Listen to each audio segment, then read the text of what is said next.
for this, I'm just literally just gonna create one name file because all I'm just showing is like some example stuff with like strings and whatever.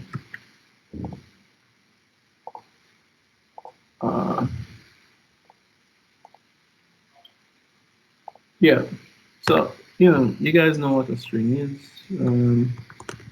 So let's say we have something like this, right? So string hello, right?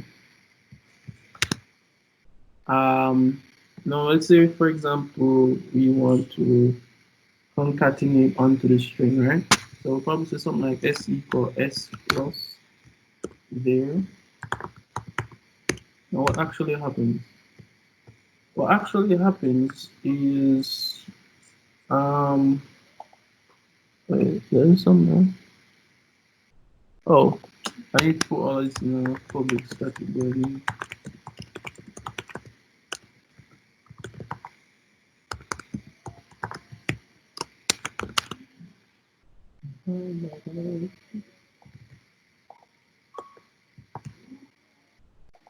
Yeah. See, what actually happens is that when you reach right here, so here you're saying you're creating a object. So a string remembers an object. Here you're saying creating a string object called s. Now this s here is referencing a object. So let me clarify something. The actual object is actually what's on the right hand side. Here, what's on the left hand side is actually a reference. It's like an identifier for the object.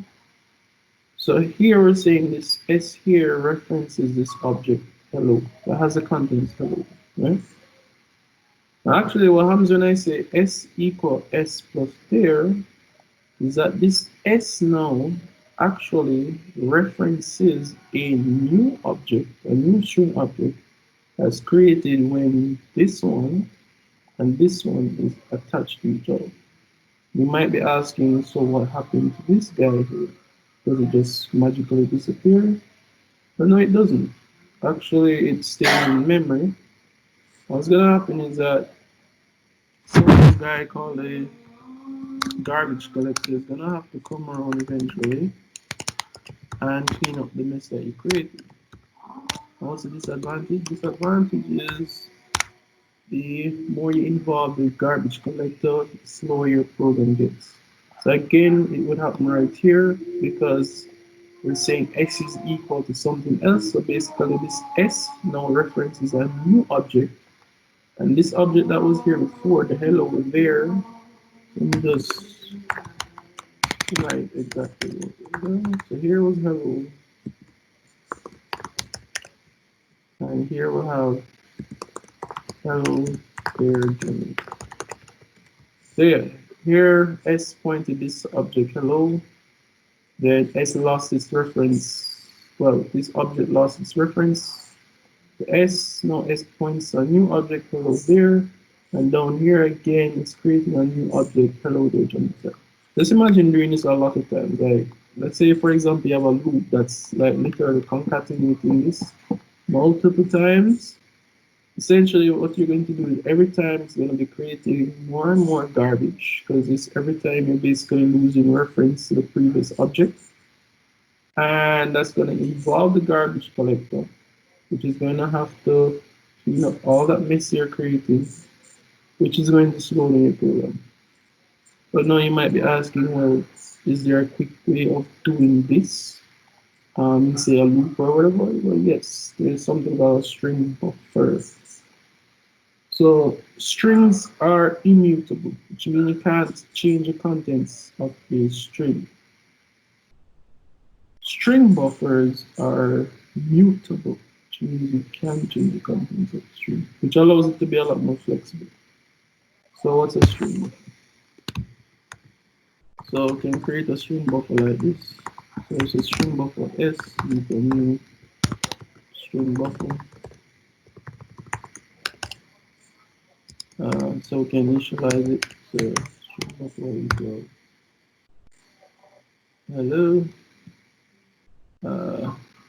Let's call it string. Now to basically concatenate to a string buffer, we'll just say s2 dot append, and basically append what we want to append. Right, so think of it like the append in like this in Python. And we can append again. So basically, unlike here, where every time we're concatenating or adding on something new to the string, it's creating a new object. Here, we're not creating new objects, we're essentially just mutating the original object. This is because string buffers are mutable. Strings are immutable. Right? So let me just look at the example that they had in the thing there. Alright, so now the example that they have in the thing there will have something like this. In the tutorial. So they had string buffer S4, and they had string buffer S2 equal there, and then we'll have S4 equal S2. So basically this S4 becomes a reference to this object here, there. So right now S2 and S4 are actually pointing to the same object.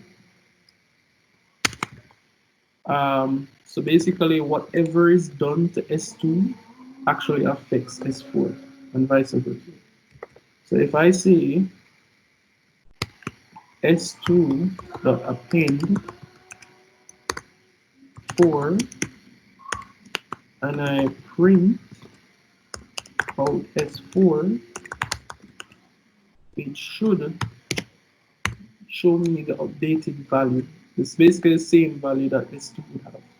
Because by me saying S4 equal S2 and these two are objects,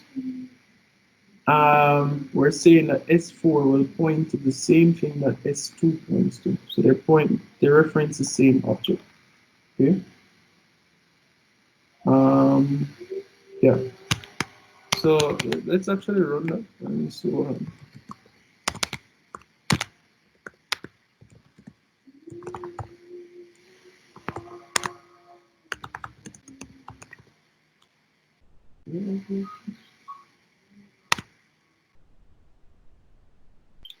Ah, let me compare.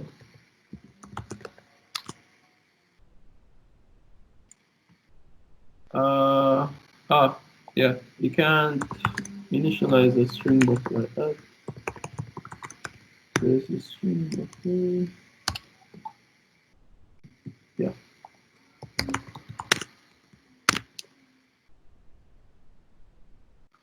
Um, ah,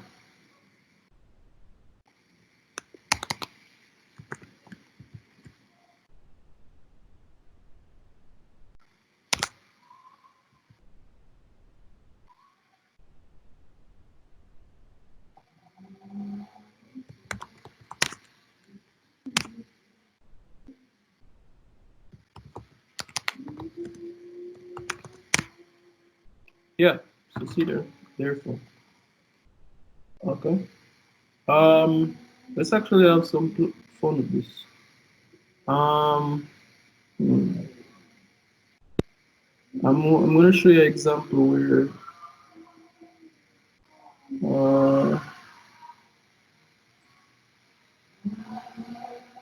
well, let me try something. Yeah, let me try to create a new string buffer. Let's call it S5. So that's equal to new string buffer.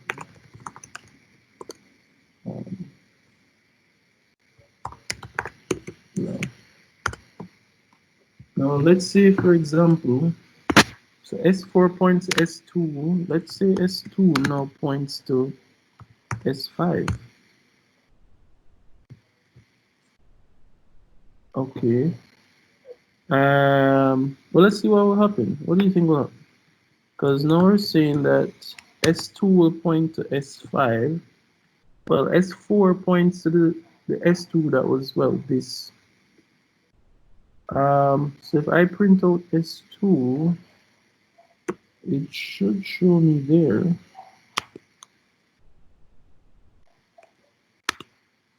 Yeah. Now the reason for that is now S4 is pointing to this object here, right? Down here we're saying S2 is equal to S5, which means that S2 is now pointing to something else, which is this right here. So when I'm printing out S4, I'm printing out the whatever S4 was pointing to originally, which was this. Now let me try something else, which is create a new string buffer. S6, new string buffer.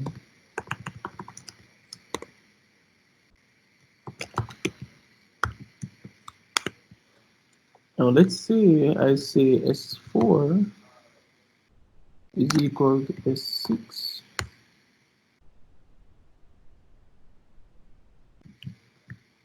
Now something interesting would happen here again, because basically before S4 was pointing to this, right? Now S2 points to something else, which is this right here. And now we're saying S4 is equal to S6. Now there's actually no way for me now to get this back, this there. So this object actually still exists. There's no way for me to reference it back because basically I lost my references. So this again would be garbage collected. So yeah, I'm just showing an example where we have the loops. So yeah, I'm just gonna show you an example with 2 for loops. One using the normal string way of concatenating versus using a string buffer, which will prove which one is quicker than the other. It should be visibly quicker. Sorry. So let's say we'll just run a for loop, right? So say int I int less than, let's give a really big figure. I plus plus. So let's declare a string s.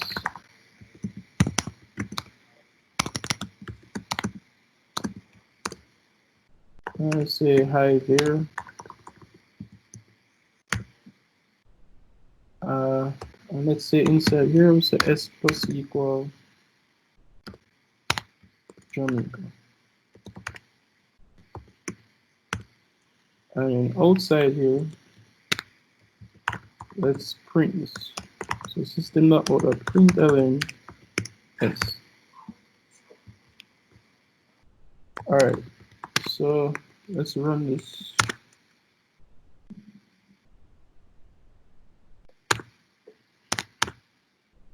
Okay, see, it's taking a while. This might take, well, might take for a while too. Lol, I might run out of memory. Did I? That's a lot of objects. That's unfortunate. Yeah, well, yeah. Interesting. Yeah, okay. Here's what. Let's use a shorter number.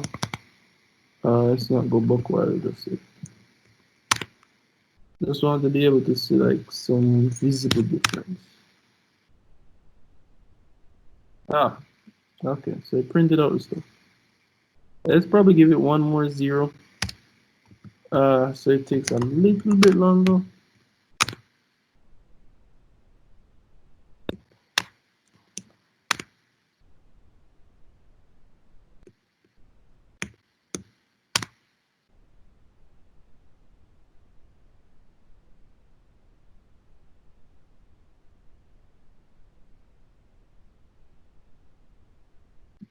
So that probably took about 10 seconds or thereabout. Of course, it's gonna take a while to print it out. Let's try the same thing using a string buffer and see if it's any visibly quicker. I'm just gonna copy this. I'm gonna just comment this out. Oops.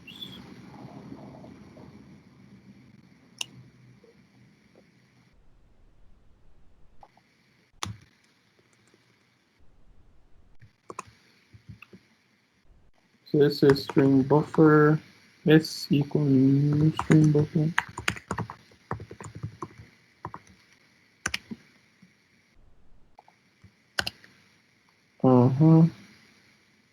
And so instead of s plus equal, I'd say s dot append.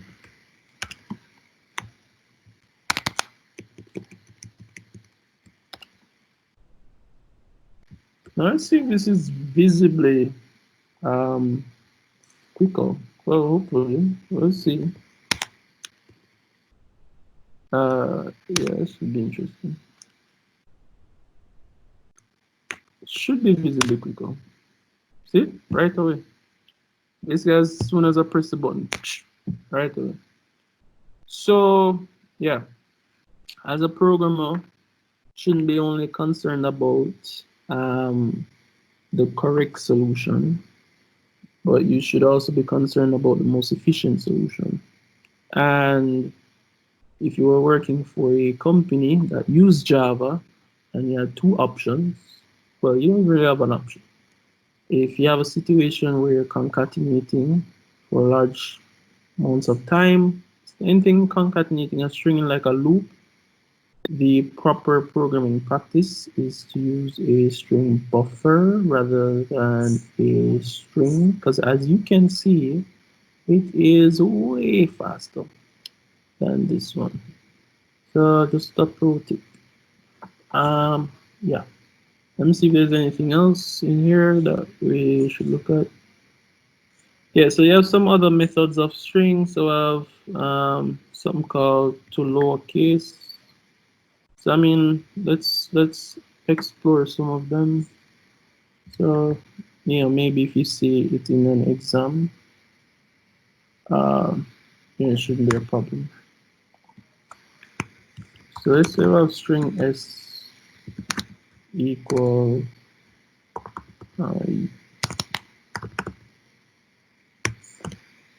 let's say if we want to convert this to lowercase, then we could say system dot out dot println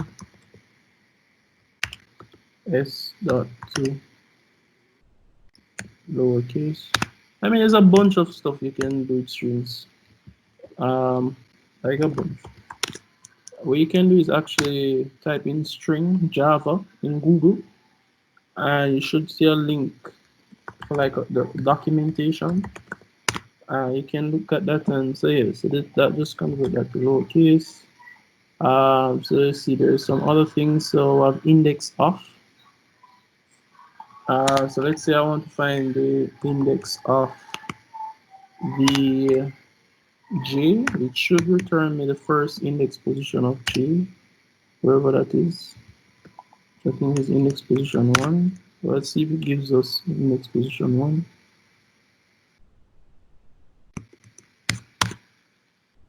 Yeah, it does.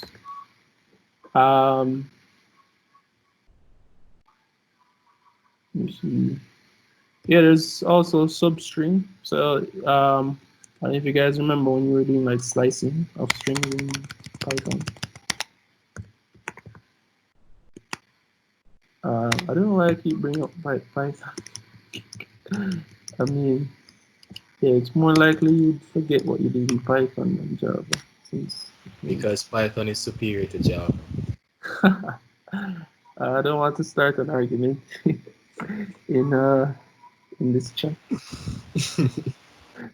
Uh, I'm sure by the end of this course, you all will have your various opinions on the matter, on which one you like or which one you prefer.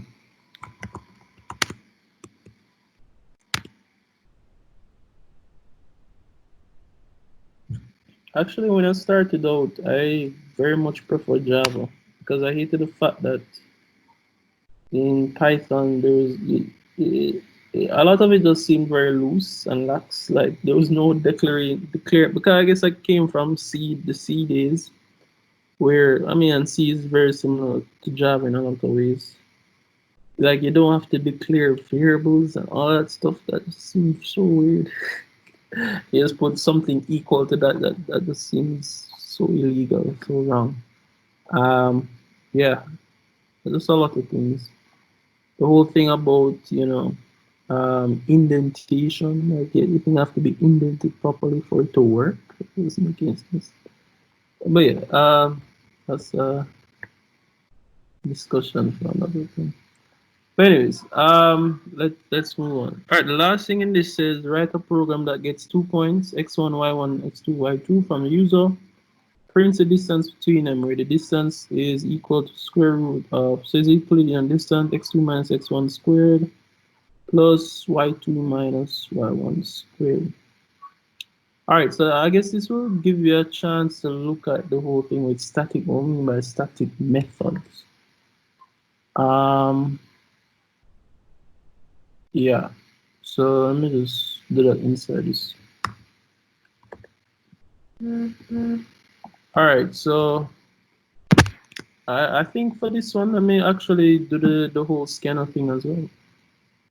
Yeah, so I'm gonna do that as well. In fact, I may just create a new class. Um, yeah, I'm just create a new class. And just call it distant. Oops.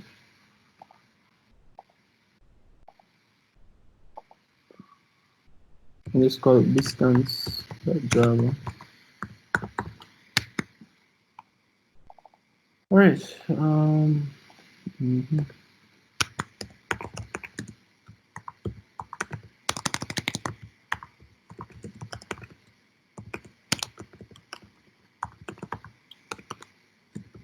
I guess this is a good opportunity to do the whole scanner thing as well and explain that. All right. Yeah, I was thinking about it. Maybe classes should be like this more. Yeah. I don't Yeah, know this what you. makes more sense. Yeah, I don't know if you guys prefer this over slides and stuff like that. Probably. But I think I would. Um, it'd be much fun to see. All right. So it says it accepts well, it's gonna accept four things here. It's gonna accept the x coordinates and the y coordinates. You have two x coordinates, two y coordinates. All right. So basically doing so when accept input from the user. To accept user input from the user, we have to use a class called scanner. So let's import that first of all. So the scanner is included in the java.util package. So here VS Code is showing me the different packages I have. Clearly there's a whole lot of them. And I'm sure if you become some Java expert or Java programmer, you maybe or may not even see most of these. So it's in the util package. So if I put like the dot, you can see all the stuff that I have inside the util package. Yeah, so you can go through and look through all of them. Bam, bam, bam. So these are different classes that are included inside the util package. All right, so the class that we actually want is the scanner class.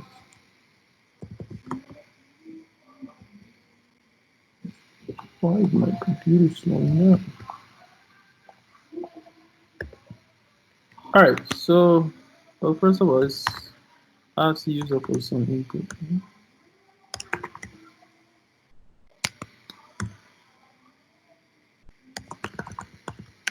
Um, so, so yeah, this is me prompting the user, say, hey, enter value for x1. Now to accept the input now, since well, let's accept it as a double. So I would say double x1 is equal to. Now to basically get the input from the user, first thing we have to do is create what we call a scanner object. So I'm going to say scanner scan equal new scanner.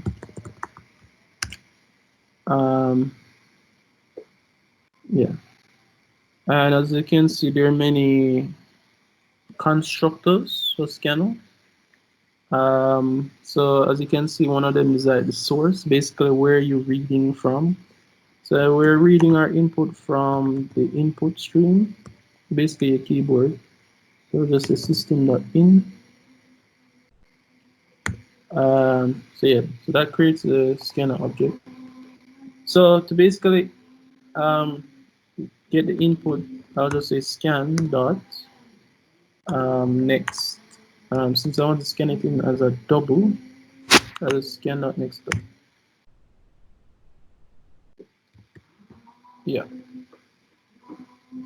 Um,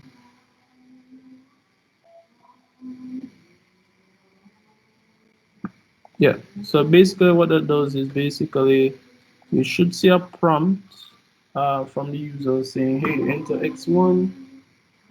Then basically, user will enter a number that will get read in as a double, and that gets stored here.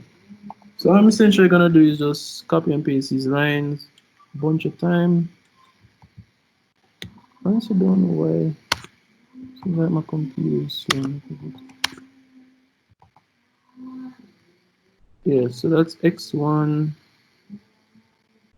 changes to x2, uh, changes to y1. Let's change that to y2. All right. Let's also copy this so we can prompt the user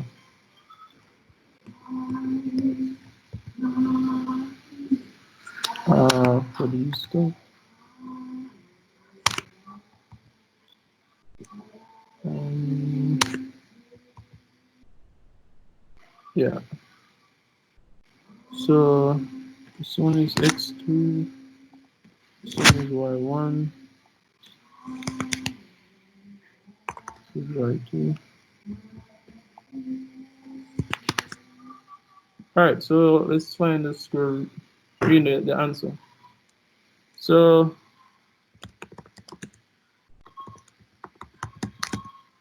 it's math. So there's a class called math. That's square root. So the formula is basically, let me just write here. So it's the square root of x1 minus x2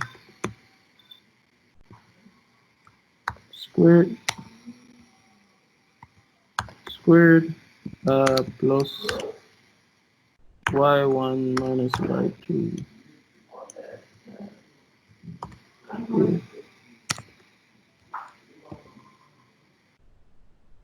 Yeah, that's the formula. So that's basically what I'm going to write. So to do the whole square thing, I have to say math.pow. Yeah, so pow basically takes the base and the power. So in this case, the base is going to be the x1 minus x2. And the power is going to be 2 since we're squaring it. And there's a plus, basically the same thing.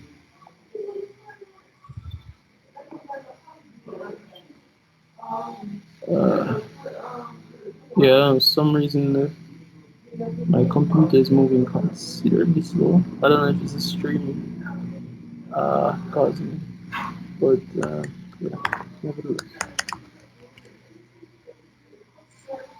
Uh, so it's y1 minus y2. I don't even know Microsoft had something like Teams. Interesting. All right. So yeah, that's it. So I'm gonna just print this out. And so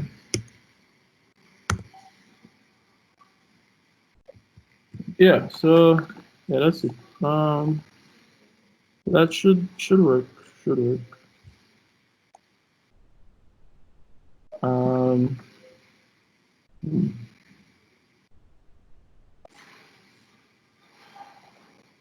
close. Let me just see if I can close some stuff. Um, yeah, it's moving closely. I'm guessing it must be because of the stream. Hmm.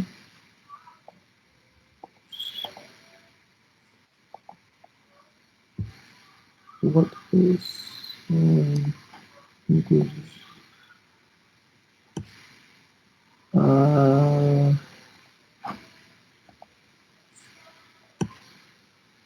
right. All right, I'm back. So where are we? 2 or 3, I think. Yeah. So I think we call it distance. Java.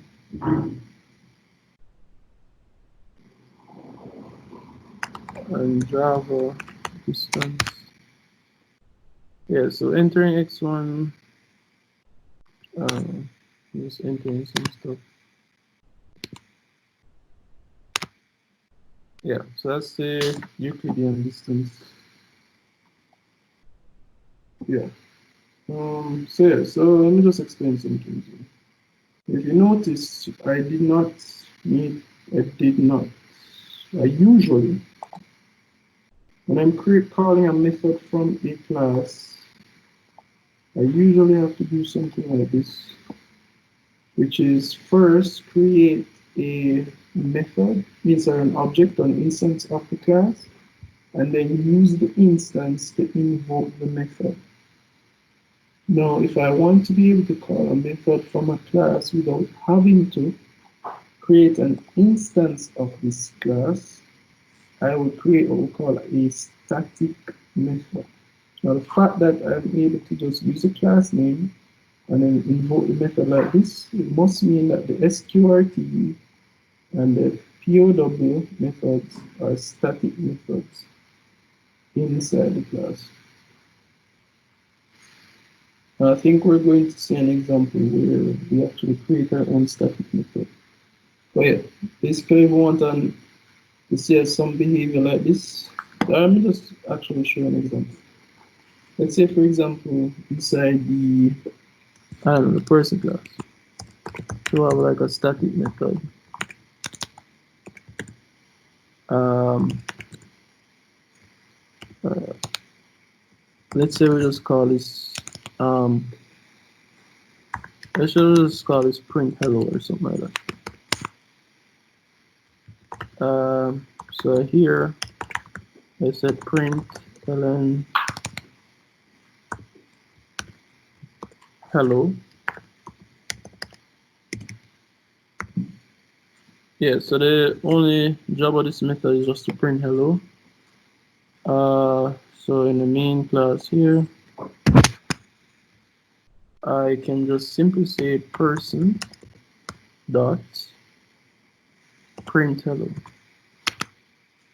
The only reason why I'm able to do that is because this method was declared static. If, for instance, I just did this and come here, you realize I'm getting an error now because I can't make a static reference to a non-static method. So to be able to just call a method like this, using a class name like that, I have to declare the method static.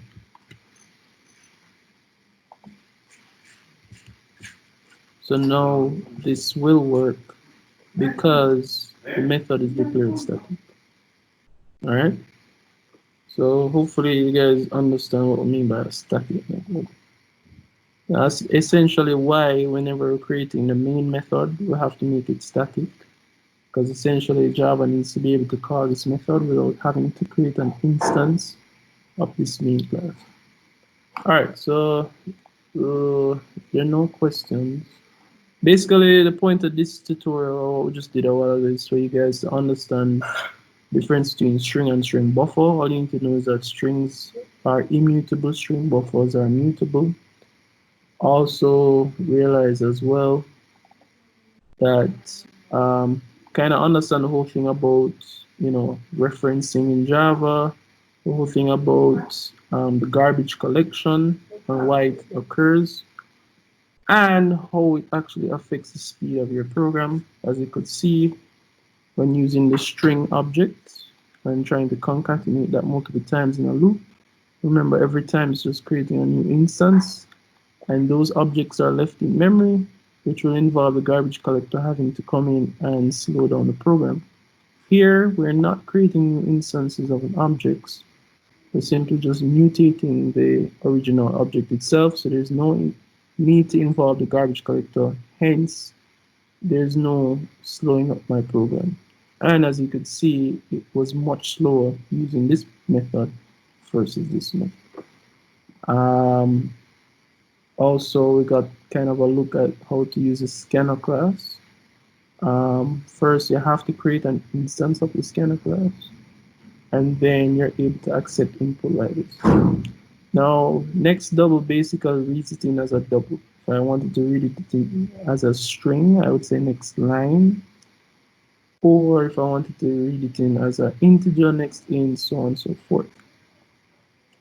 Now, you guys might notice whenever you're doing your labs, you get this strange behavior where if, for example, you have something like a next line and a next int or something like that, sometimes it like skips. It's like to the next thing. Um, yeah, let me try to see if I can even recreate that. Uh, yeah, let me actually see if I can. Uh, yeah, let me see if I can recreate it. I don't know if it will actually recreate it, but yeah, I'm gonna try. Yeah, so I have a next line, then the next double. Let me try making this a next line. I don't know if it will work.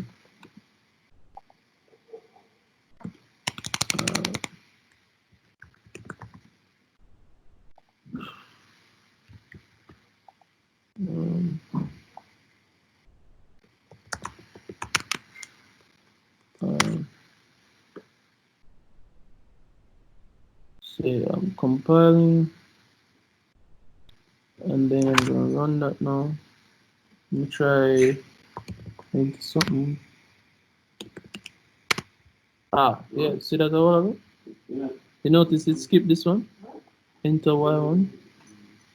Alright, so yeah, that's you guys have probably noticed this before when doing a lab. You're like, what just happened? Like, why is it skipping this thing? See, there's a thing with the scanner, where essentially you're reading in a string, then reading in something of a different type. It can cause this to happen. Let me just refresh my memory as to why that happens sometimes.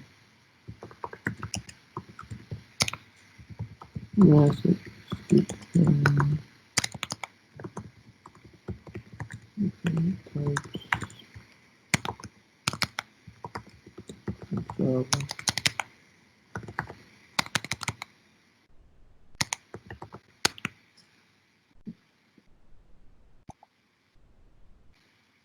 Yeah, so I'm on gigs, and I'm looking up why is scanner skipping next line after user next functions.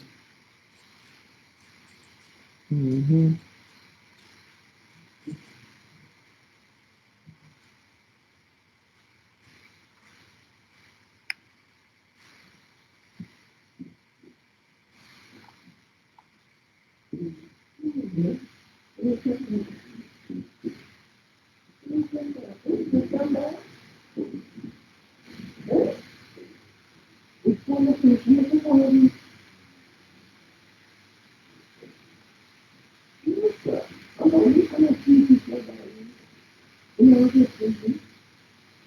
Mm,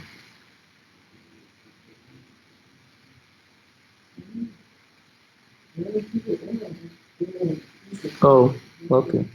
Yeah, so the issue occurs because basically, um, da-da-da. Yeah, so you're doing a next line.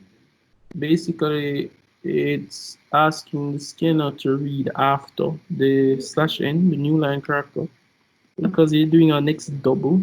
The cursor is essentially still at the double. So essentially, yeah, it's gonna skip this one. So I mean, I've told people this many times. The way to kind of get around this is to basically just reading everything as a string and then convert it to whatever you want to convert it to. So let's say let's use this as an example.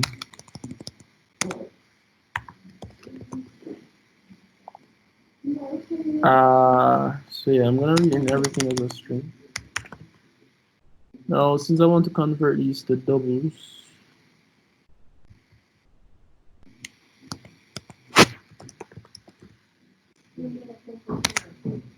um, yeah, I would do something like this, which is say something like double dot parse double. You guys probably wondering how am I doing this voodoo thing here, but I'm like controlling multiple lines at the same time. I'll kind of tell you how. Might make your programming a whole lot more efficient. Basically, what I do is I highlight what I want to by holding down on shift and then moving my left or right arrow to highlight whatever I want to highlight. And then if I want to select another instance of this word that I highlighted, then for Mac users it's Command D, but I'm guessing for Windows users it would be Control D. And then once you've selected those, you can basically type whatever. It will basically type for all of those or wherever the cursor is. So yeah, I guess you can try it out maybe. All right, so if I do it like this now, I should solve the whole skipping problem.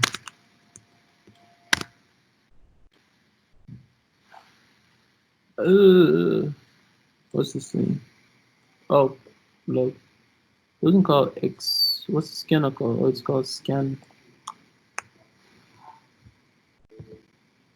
Oh no, ah, it's gonna select all the S's. Ah,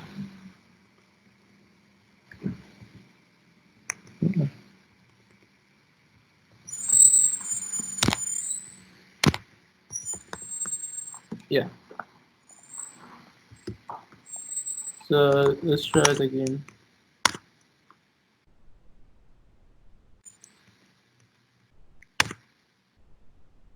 Yeah, yeah. So you notice it's not skipping anymore. Yeah.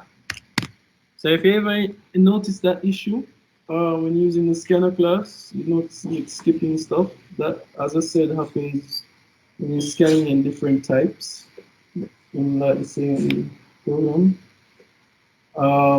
So I think that is more a deficiency of the scanner class more than anything else. But yeah, as I said, to get around it, you just scan everything as a string and then convert it afterwards. So that way you avoid the issue of it maybe skipping a line already. Yeah, all has to do with the whole fact that the next line method actually is looking for the new line character. And since when you do next double, you're not actually in there. You're not actually, there's no new line character. So basically, um, yeah, it's just gonna start reading from the current position. Whew. Oh, okay. So it just reads in that session. One other thing you can actually do is, I'll actually show you that method as well. So I just saw that one hour ago. So let me just undo this. Yeah.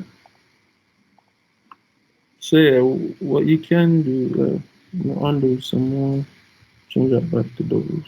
Yeah. What you can do as well is, so let me just see, where would the problem be? I think it would be here. You can add another scan.next line so that it will consume the slash n that it's looking for. So that it should not skip this one. So let me just.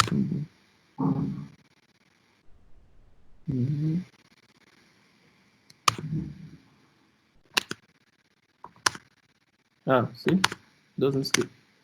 It's basically. But let's just look at it before and after, right? So this is before.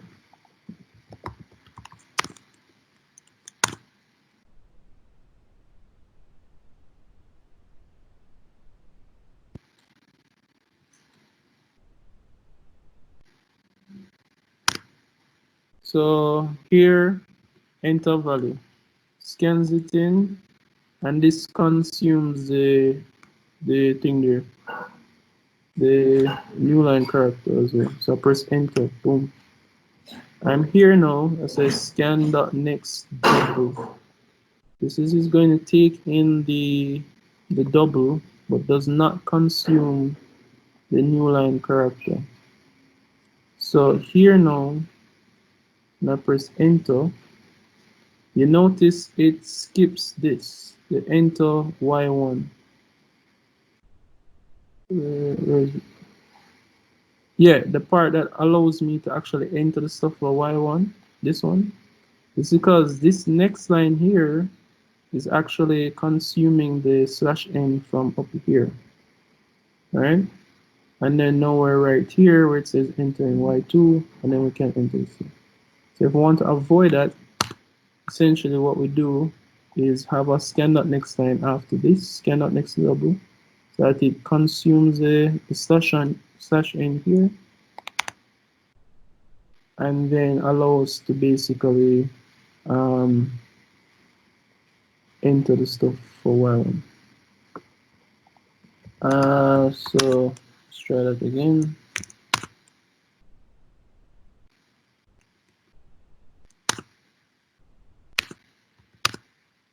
Oops.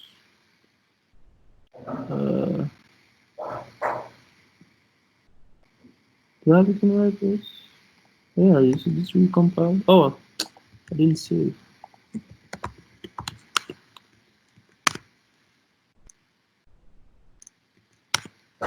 Yeah, so here we're here right now, right here. So it prints enter x1. We're saying scan.next line. So it's basically I'm gonna enter some stuff. All right. And I press enter. So that basically both reads in this as well as consumes the new line character that basically is produced when I press this enter. Here now I'm at scan.next double. This basically just takes in the double but does not consume the new line character. After we reach this stage now, this thing here is gonna consume that new line character. And then I'm here, we're asking to enter the thing again.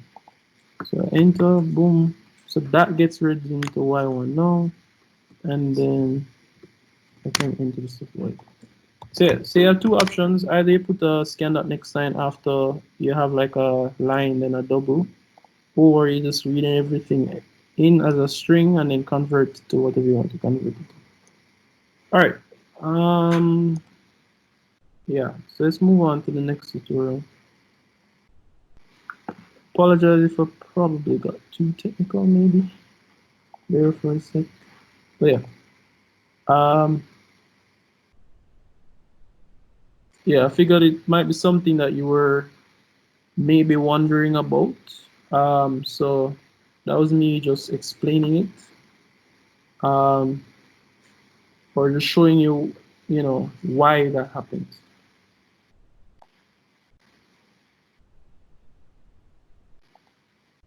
So if you're probably wondering why that occurs, or you notice that behavior, it's not code voodoo. It happens, and that's just a way to solve it. All right, so that was tutorial 3. So let's move on to tutorial 4.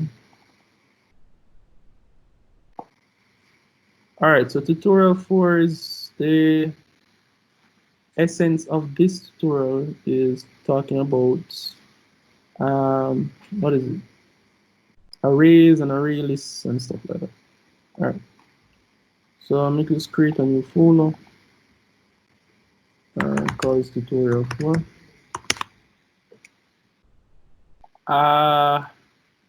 Yeah. Let me just close all of this stuff here. Any questions before I move on to the next one?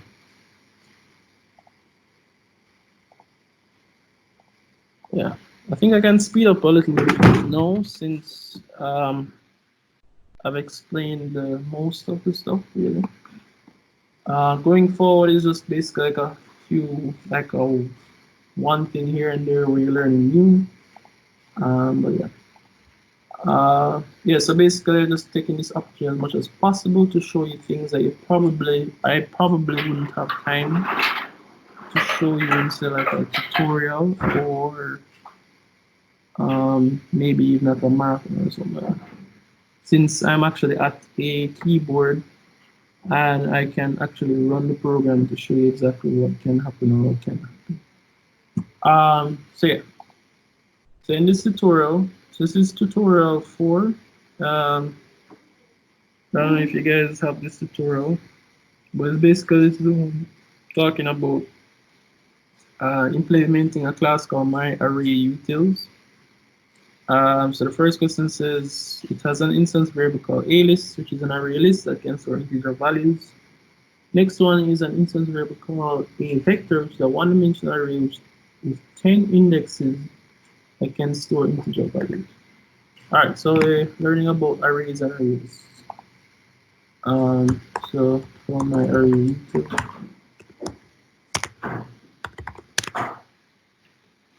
oh, that was nice. That's good. Yeah, so for two instance variables. So the first one is an array list. So to declare an array list, looks like this. To use the array list class, I have to import so java.util.arraylist.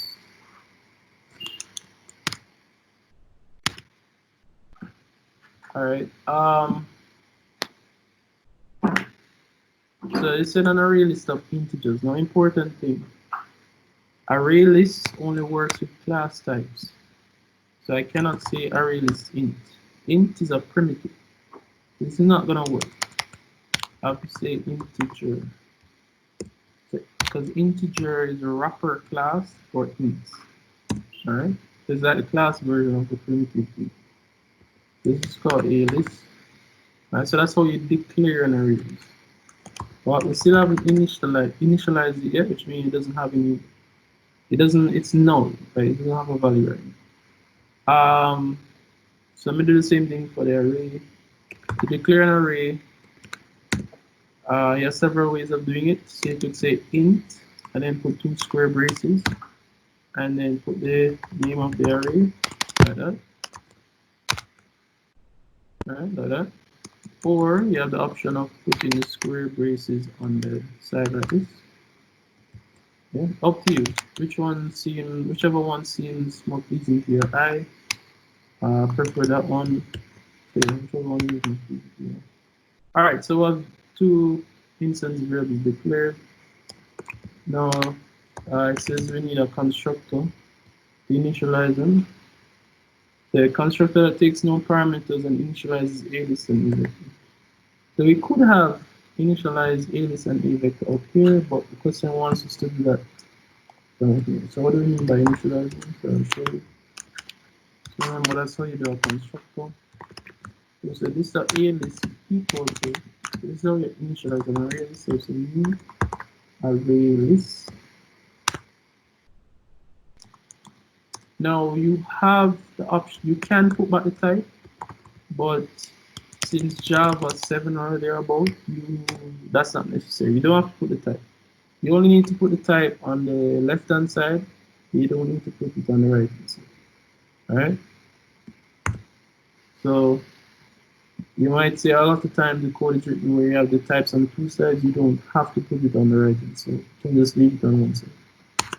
Alright, so that initializes the array list. So we do the same thing for the array.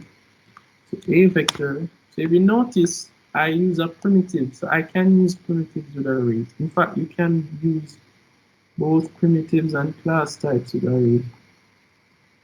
The difference between arrays and arrays, well, we'll see. So to do initialize an array, we specify the size. Now an array difference, big difference. Arrays have a fixed size. Array lists have a dynamic size. So once you declare the size of an array, the size is fixed, whatever. On array list, you can add and remove as much as you like. Fixed size, dynamic. Cool. All right. So that's the array list. Now the next question says we're supposed to create a method called update a list, which takes in an integer value and adds it to the end of the a list. All right. So update void update a list. So it takes in an integer value. And what updates? Oh, adds it to the end of a list. All right, so to add something to an array list, you just say a list dot, and the method is called add. And if you look at the method specification, right? So it says specifically it has a wrapper class integer, right? Now you're probably wondering, okay, will this work if I just put a, considering that a is a little int, primitive int, and not the wrapper class integer? Yes, it will. There's something in Java called auto boxing, which is basically it's gonna convert this primitive int here to the wrapper class version integer.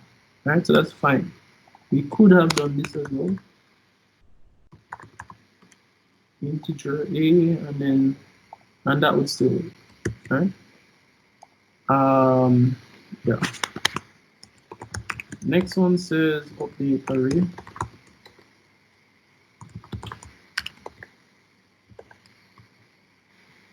Now, same thing, update array takes in an integer value. Now, this one, you have to use the primitive, not the wrapper. Yeah.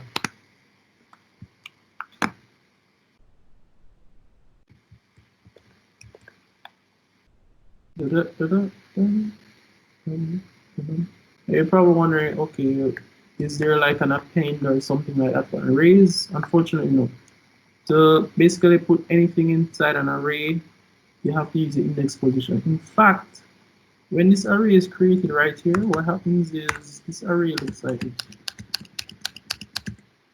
End up with basically an array with 10, 0, 1, 2, 3, 4, 5, 6, 7, 8, 9. Yeah, so this array actually has values in there. It's just all of them are initialized to 0. So you can't add anything to an array. You can only basically change values of an array. So essentially, you adding to an array is really just you change one of the values of the array. So we're going to do it in such a way that the first time I add one, change the first value. Second time, add in the second, then we change the third, then the fourth value. So we need some kind of variable that is going to keep track of what position we are changing at any current time.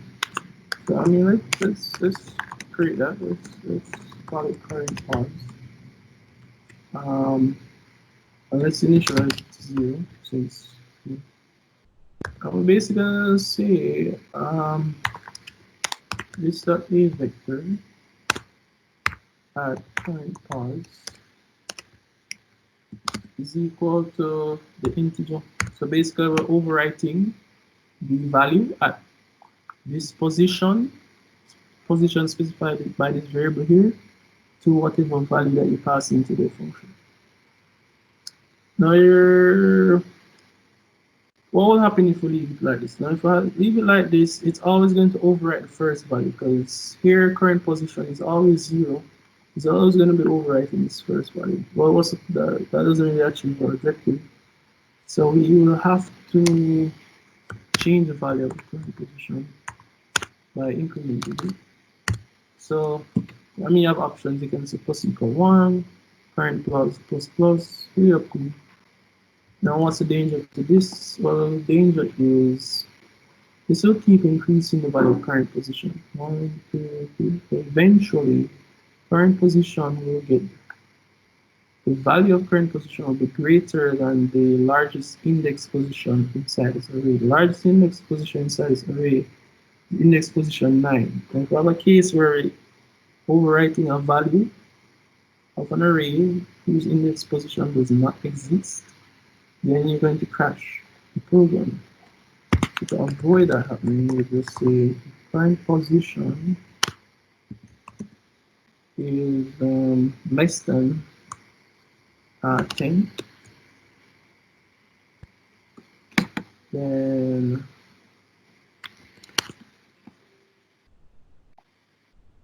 yeah,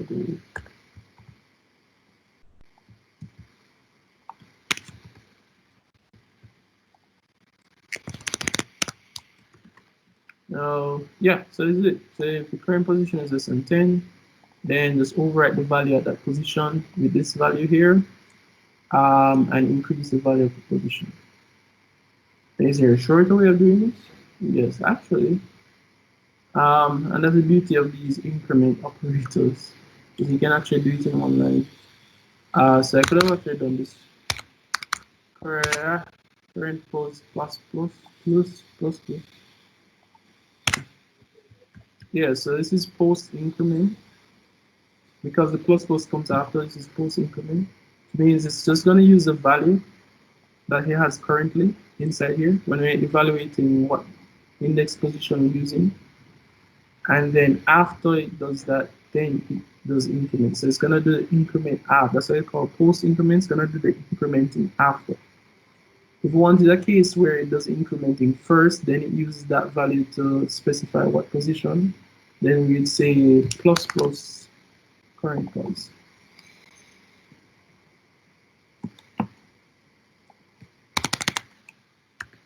Reason why we wouldn't want to do it this way is that the first index position that it will actually overwrite is index position 1, because it will never overwrite this position here since it starts at 0. So it would increase current positives from 0 to 1 first, then overwrite the value at position 1. If we want to still be able to use this, then we'll have to change this to something less than 0, so something like -1 for this to work. Alright, so let's just go back to the previous way. So this is just a nice way of doing it in one line. Yeah, let's move on. So I have something called traverse a list, which uses a for each construct to go through a list and sum all values and return result. Alright, so public in traverse a list.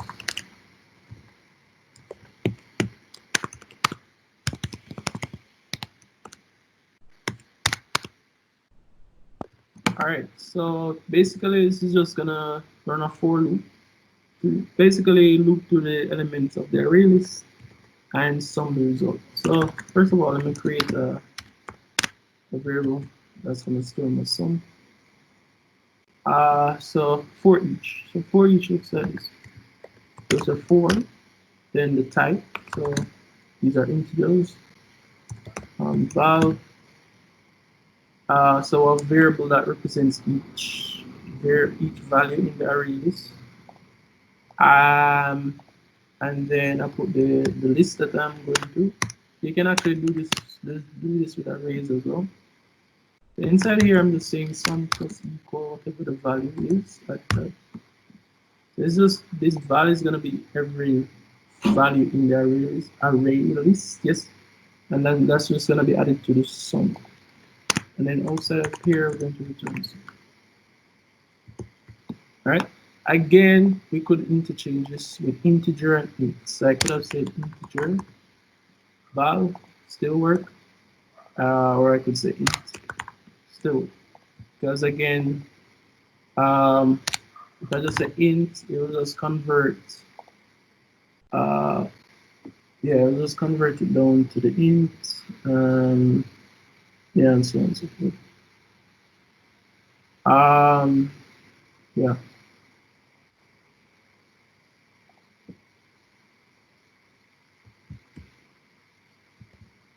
All right, so next one says traverse vector, which is a normal for loop to go to the array, calculate sum of all values. All right, so what are they talking about when they say normal for loop? So traverse vector. So traverse vector. So again, before int I equals 0. This is a normal for loop. So it's like the for I in range thing in Python. You want a loop to go through a fix. So this is what called a bounded loop. If I want a loop to go through just a fixed number of times, yeah, we just start off I with a initial value. Then we choose a condition for which determines whether to stop the loop or not. So this is basically saying we want to continue as long as I is less than 10 and increase I by 1 each time. Remember, we can only overwrite value or access values in an array using the index position. So same thing again. So it's a sum plus equal a vector position, and then outside here returns. Now, what if we were doing this with the array list? How would it look? If we're doing this with the array list, we cannot say, we could not say a list at I because it's not an array, so we can't do that. So we'd say dot get I, and then that would get to the thing. So this will get the element at position 9. Right? So that's an important thing to note. So yeah, that's it for traverse vector. So yeah, that's it for that. Let's actually move on to actually testing this out. So it says write code requirements that accomplish the following. Create an instance of my utils called util02. Use a loop to add a user specified number of items to the A list. And then blah blah. Use scanner to accept the inputs.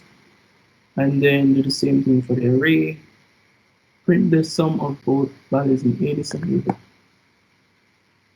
Alright. Here's what I'll do. I'll just do the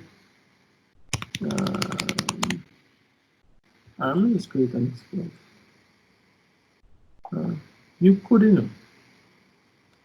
I'm gonna show you two ways because I've shown you putting the public static void in a separate class. I'm gonna show you doing it in the same class.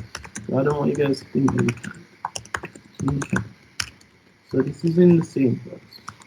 So if you want to test a class and it goes to your project as well, you can just spin up a quick public static void name and test out the class.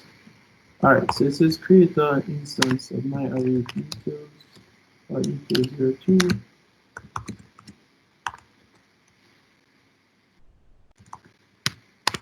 Yeah. So we just created a new instance. What's it saying now? It says use a loop to add a user specified number of items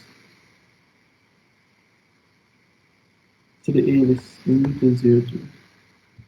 All right, so basically we're going to use the update a list method to add some elements to the array list. Um, Let me import the scanner because I'm going to use util scanner. Yes, for all those wondering, I could have just said java.util asterisk to avoid having to do that again. The wildcard character. So that will import all the classes from that package. It's not usually best practice to do that in some circles, especially if you're concerned about the size of your program, because as you can see, there are a lot of classes in the package. So usually, if you're not using much of them, you just specify what you. Yeah, I think in a sense it is better following practice actually. All right, so here I'm just gonna say enter number of items. Before I do this, actually, let me create a scanner. New scanner system.in. So I'm gonna scan this in. So I'm gonna say int num items scan next in.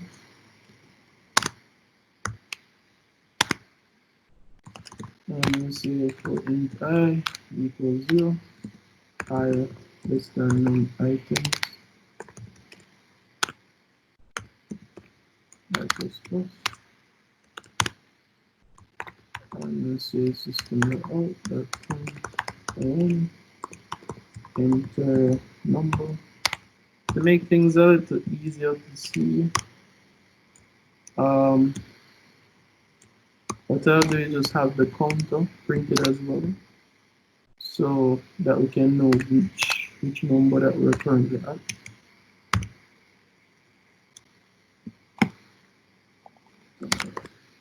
So I represent the counter.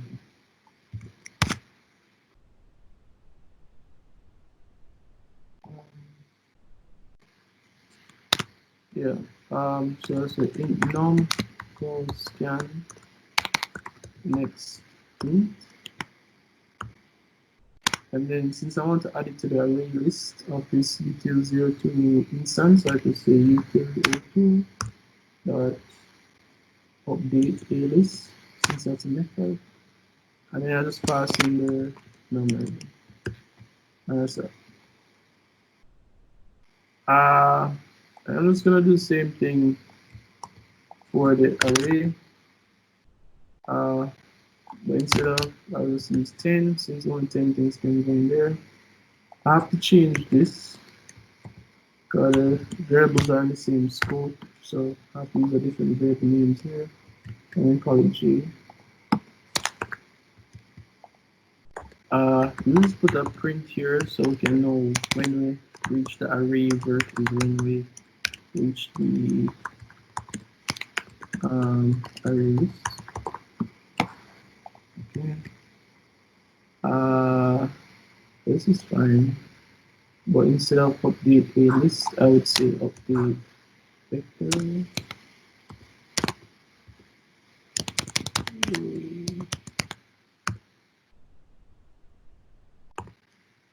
What? What did I call it? In the other update. Oh, it's called update array. Look. Then I must have spelled it wrong. Huh? Oh, love. What is this? Haha. Yeah. Yeah. Forgot the return type. Oops. My bad. Uh. And that's why I don't like Java. Haha. Okay. Love. The thing with Python though, Python fully into thinking everything is working fine, because there's no compiling or anything. And then you run the program now, and it's like last minute it tells you, oh, well, that wasn't supposed to be there. Oops, gotta start over. True, but at least, eventually you do find the problem. Yeah, It it is. kind of helps learning how to debug. Um, all right, so let me actually put this somebody. The system dot out dot println some of list that utils CO2 dot traverse the list. Okay. Uh,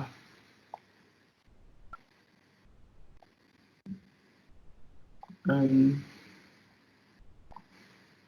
we do the same thing.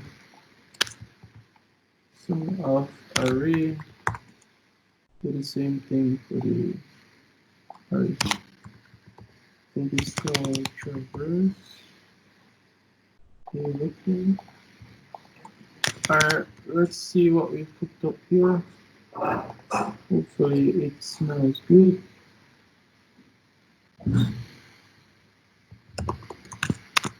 Um, where is tutorial 4? Alright, so since we have one class, so it's a Java. Oops.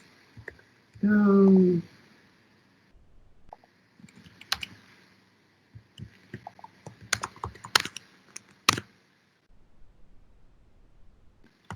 Java. Alright, so let's enter 5 items into the arrays.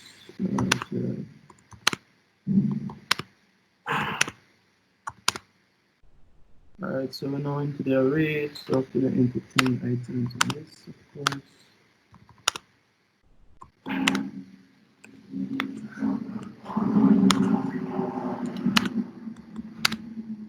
Yeah, so that's that. Alright, that's it for that tutorial. Any questions?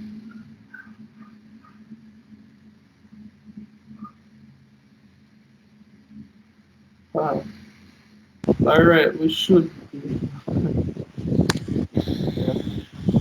Alright, after we use the scanner, we should be doing this. Scan that, please.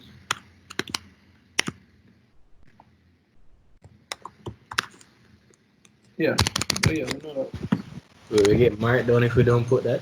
No, no, no. Oh, just check it. Must be that. Um, alright, let's move on to the next. So next tutorial is tutorial 5.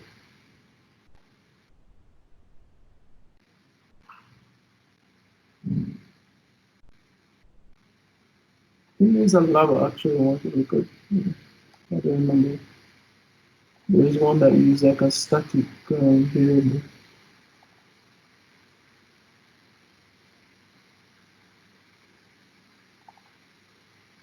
By the way, have they released the results of your midterm yet? Nope, we're still waiting to see that. I don't know why it's taking so long. Oh, The only thing that they released were lab grades. oh. Yeah, I don't know why. Because I mean, when I left the last time was that, which is a month ago, all the papers in March. So, well, yeah, I guess I know why. I mean, did say everything was suspended, so I guess they haven't actually put in the grades. So I don't know. Whatever. But based on what I was marking, it's on the exam, on the midterm. Yeah, the only one I know is how to explore geography. None, I don't think any other computing ones are out. So,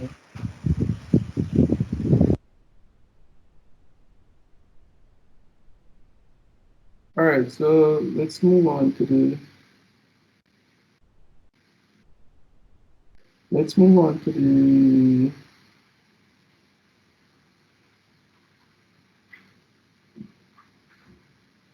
next thing. All right, so next thing I'm looking at right now is tutorial 5. So that's the one at the garage management system. So it says a garage management system, vehicles are brought in for servicing and repairs. Person who arrives with the vehicles usually recorded in the system as the vehicle owner. Owner has a name and telephone number. All vehicles have an owner, chassis number, color, estimated value. General service charge for vehicles 1% of the estimated value. Cars of vehicles with a body type CC rating. Uh, Service charge for a car is calculated 75% of its estimated value divided by CC rating. Truck is a vehicle, number of wheels and classification. Classification of a truck must be one of the following: light, medium. Basically, your lab, one of the labs. Mhm. So basically, the whole point of this tutorial is to introduce inheritance and what we mean by overloading and overriding. Right. So by the end of what we do here, we should have a decent understanding of what I mean by this.